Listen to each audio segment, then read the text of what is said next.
सीखेंगे परिमेय संख्याओं पर की जाने वाली विभिन्न संक्रियाओं का साहचर्य गुण।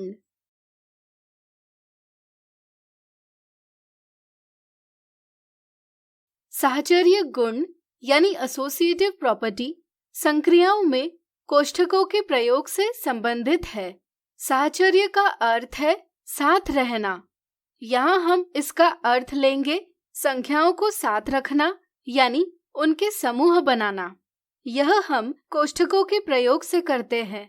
संख्याओं पर उचित प्रकार से संक्रियाएं करने के लिए हमें कोष्ठकों के प्रयोग के बारे में जानना यानी कि साहचर्य गुण को समझना आवश्यक है। पिछली कक्षा में हमने सीखा कि पूर्णांकों यानी इंटीजर्स पर योग की संक्रिया करने के लिए किसी भी प्रकार समूह बनाए जा सकते हैं, यानी कि कोष्ठकों के प्रयोग से किन्हीं भी दो संख्याओं को साथ रखा जा सकता है। हमें प्रत्येक स्थिति में परिणाम बराबर प्राप्त होगा। इसलिए हम कहते हैं कि पूर्णांकों के लिए योग साहचर्य है। योग की तरह पूर्णांकों के लिए गुणन भी साहचर्य है, लेकिन पूर्णांकों के लिए व्यवकलन और विभाजन साहचर्य नहीं है। आज हम परिमेय संख्याओं यानी रैशनल नंबर्स पर की जाने वाली विभिन्न संक्रियाओं के साहचर्य गुण की बात करेंगे। चलिए पहले परिमेय संख्याओं के योग यानी एडिशन की बात करें। मान लीजिए 3 बोतलों में पानी की मात्रा क्रमशः 1/6 लीटर, 2/5 लीटर और 2/3 लीटर है। यदि हमें पानी की कुल मात्रा ज्ञात करनी हो तो हमें इनका योग करना होगा, यानी कि हमें 1/6 धन 2/5 धन 2/3 का परिणाम पता करना होगा।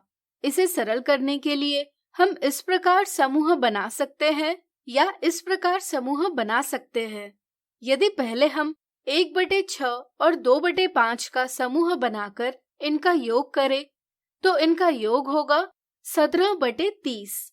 इसमें तीसरी संख्या 2/3 को मिलाने पर हमें परिणाम प्राप्त होगा 37/30। यदि हम 2/5 और 2/3 का समूह बनाकर इनका योग करें तो इनका योग होगा 16/15। इसके साथ 1/6 जोड़ने पर हमें परिणाम प्राप्त होगा 37/30। यहाँ दोनों स्थितियों से हमें पता चलता है कि सभी बोतलों में पानी की कुल मात्रा 37/30 लीटर है।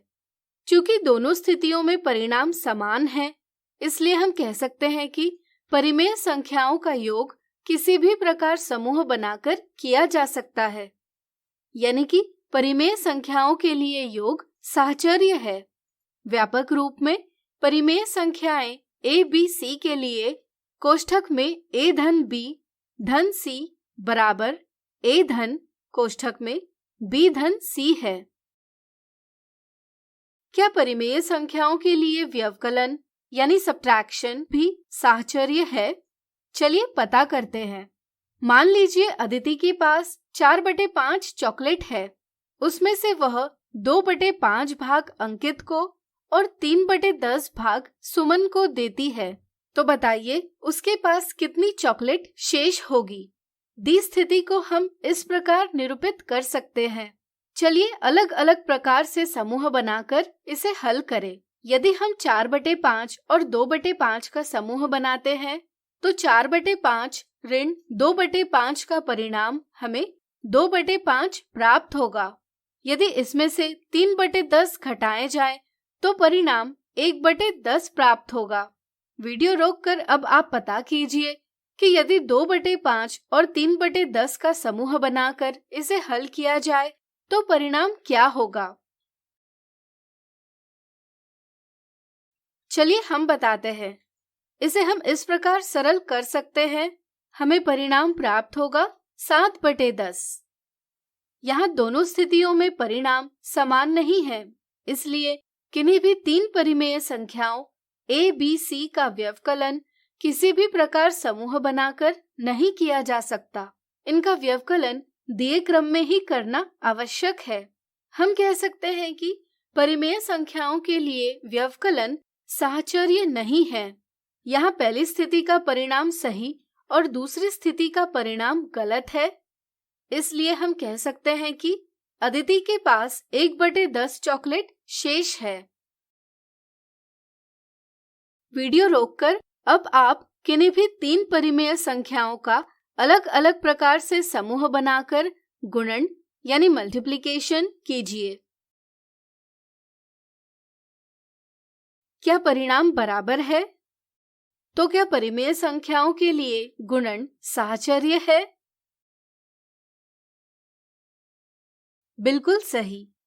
परिमेय संख्याओं A, B, C का गुणन किसी भी प्रकार समूह बनाकर किया जा सकता है। परिणाम हमेशा बराबर प्राप्त होगा। इसलिए हम कह सकते हैं कि परिमेय संख्याओं के लिए गुणन साहचर्य है। यहाँ दोनों स्थितियों में परिणाम बराबर है। इसी तरह चलिए पता करें कि परिमेय संख्याओं के लिए विभाजन यानी डिवीजन साहचर्य है या नहीं।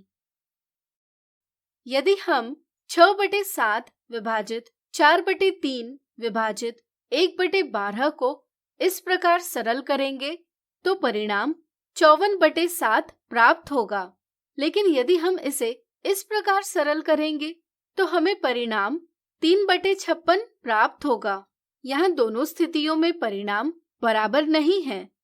इसलिए परिमेय संख्याओं A, B, C का विभाजन किसी भी प्रकार समूह बनाकर नहीं किया जा सकता। इसे दिए गए क्रम में ही करना आवश्यक है।